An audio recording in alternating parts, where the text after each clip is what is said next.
À Mamadou Ibrakan pour l'invité du 20h. Bonsoir Mamadou. Bonsoir Chérif. L'invité du 20h ce soir, un visage très connu à la télévision en France, en Outre-mer et en Afrique aussi. Elisabeth Tchoungui est une journaliste franco-camerounaise, écrivaine aussi, auteure de 2 succès littéraires. Je vous souhaite la pluie et Bamako Climax. Bonsoir Elisabeth. Bonsoir Mamoudou, merci beaucoup de m'accueillir. Le plaisir est partagé. Enfance au Cameroun, adolescence en Italie, jeunesse en France. Vous êtes le fruit d'un métissage qui explique votre passion pour la diversité à la télévision comme dans la vie. Absolument. J'ai eu la chance de grandir dans les valises d'un père ambassadeur, donc très voyageur, ce qui fait que je me sens chez moi à peu près partout. Donc mon père est camerounais, ma mère est française, et j'ai naturellement grandi sans me poser de questions particulières sur une identité fermée, parce que j'ai toujours été élevée dans l'idée de l'ouverture. Et lorsque je suis arrivée en France, faire mes études et que j'ai commencé ma carrière professionnelle, je me suis heurtée à des portes qui se fermaient, notamment liées à ma couleur de peau. Et c'est à ce moment-là, finalement, que j'ai compris que la diversité qui, pour moi, était une évidence, ne l'était pas pour tous. Oui, à la télévision, cette diversité, comment elle se projette ? La télévision française a été très longtemps en blanc et blanc, j'ai envie de dire, puisqu'il a fallu attendre 1999 en France pour avoir une présentatrice de journal antillaise sur une chaîne qui n'était pas une chaîne hertzienne, alors que sur la BBC, ça faisait 20 ans qu'il y avait un présentateur, Trevor Jones, à la BBC noir, et ça ne posait aucun problème. Et aujourd'hui encore, je reste une des rares présentatrices métisse et quasiment une des seules d'origine africaine. Ça veut donc dire voilà, qu'il y a du travail et que c'est très symptomatique d'un pays, la France, qui refuse de s'assumer tel qu'il est, multiculturel. C'est un gros mot quand on prononce ce mot en France, et pourtant je pense que c'est un pays multiculturel. Aujourd'hui, vous avez un Français sur 4 qui a au moins un grand-parent d'origine étrangère, donc la question ne devrait pas se poser. Et comment vous l'expliquez ? Cette peur de la France d'assumer sa diversité. Je l'explique par un fort conservatisme des élites qui ont très peu envie de partager le pouvoir dans tous les domaines, hein, en termes d'égalité femmes-hommes également. Il n'y a qu'une seule entreprise du CAC 40 qui est aujourd'hui présidée par une femme. Donc je pense que c'est lié au fort conservatisme des élites, c'est lié au système éducatif en France aussi qui favorise la reproduction des élites et qui sont plutôt blanches et masculines. Je vais vous citer, j'aime parler de l'Afrique qui avance. Vous l'avez déclaré en résumant un peu votre ouvrage Bamako Climax. Quel est l'enjeu autour de la projection de cette image positive de l'Afrique à la télévision, le domaine qui est le vôtre ? J'ai toujours, effectivement, au cours de ma carrière, à la fois en tant que journaliste et en tant qu'écrivain, j'ai toujours été profondément agacée par cette image condescendante véhiculée par les médias occidentaux, image condescendante de l'Afrique, c'est-à-dire c'est la famine, c'est les guerres tribales, c'est la misère.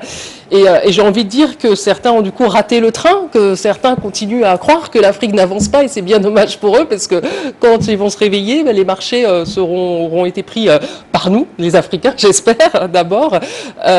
Donc j'ai toujours... la culture a été un moyen pour moi de montrer cette Afrique positive. Hein. C'est quand même... au Sénégal, il y a eu un président poète hein, qui peut dire la même chose en Europe. Et aujourd'hui, il y a un vrai enjeu de représentation de soi.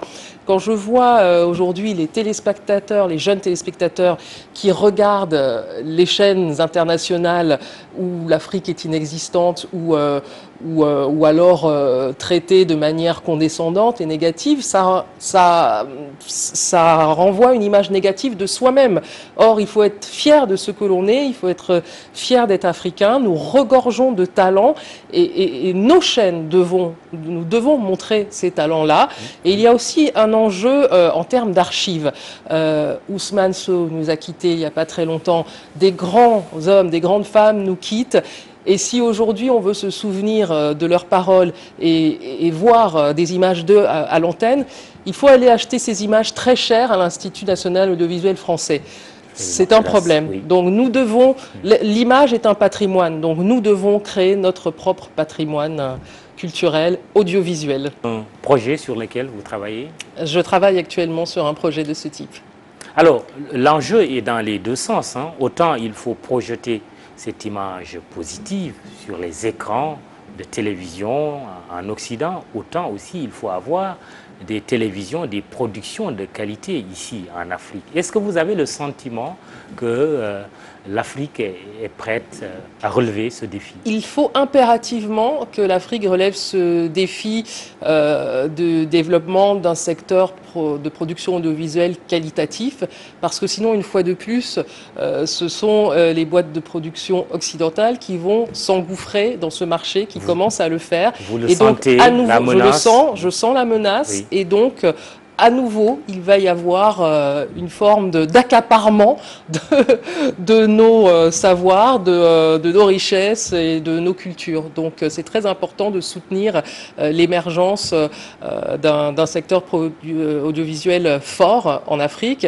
parce que la communication, c'est le nerf de la guerre d'aujourd'hui et de demain. Voilà. Bamako Climax, roman à succès qui a été primé, faisant le résumé du livre, vous dites qu'il parle d'amour, de sexe, d'identité. Vous mettez en scène trois personnages, Elliot, le noir antillais, Elio, le juif italien, et Céleste, la femme métisse. Une ode au métissage. J'ai lu une critique de votre roman, quelqu'un qui dit « Sans métissage, pas de compréhension, sans métissage, pas de paix. Refuser son métissage, c'est se mentir plutôt. Le métissage, c'est votre grande cause. » Pour moi, c'est une évidence. Nous vivons dans un monde de plus en plus globalisé et le repli identitaire a véritablement quelque chose pour moi de totalement anachronique. Je peux comprendre, ça a d'ailleurs été un thème littéraire fort, l'irruption de cultures nouvelles peut heurter, peut questionner, mais l'histoire montre que chaque culture s'est construite et enrichie en arrivant à assimiler ce que les autres cultures ont de mieux. Donc moi, je dirais plutôt que je suis pour la cause du dialogue des civilisations et non pas celle du choc des civilisations. Et quel est le lien avec Bamako Climax ? Le lien avec Bamako Climax, c'est que effectivement ces deux hommes sont amoureux de cette femme métisse. Ces deux hommes ont en commun de ne pas assumer leur identité. Et donc, ils ont du mal à aller vers l'altérité. Le noir refuse sa négritude, le juif a un problème avec sa judaïté. Et finalement, cette femme qui n'a aucun problème avec son identité leur fait presque peur dans sa plénitude. Et puis en toile de fond, donc il y a ce triangle amoureux, mais surtout en toile de fond, il y a tout un thriller, puisque cette femme est journaliste et enquête sur une organisation terroriste panafricaine. Donc il y a aussi une réflexion sur les replis identitaires et sur une réflexion sur ce que nous traversons aujourd'hui. Oui, un peu prémonitoire. Vous avez vu venir, Elisabeth? C'est vrai que je dois dire à mon grand désespoir. Cette femme, c'est vous aussi?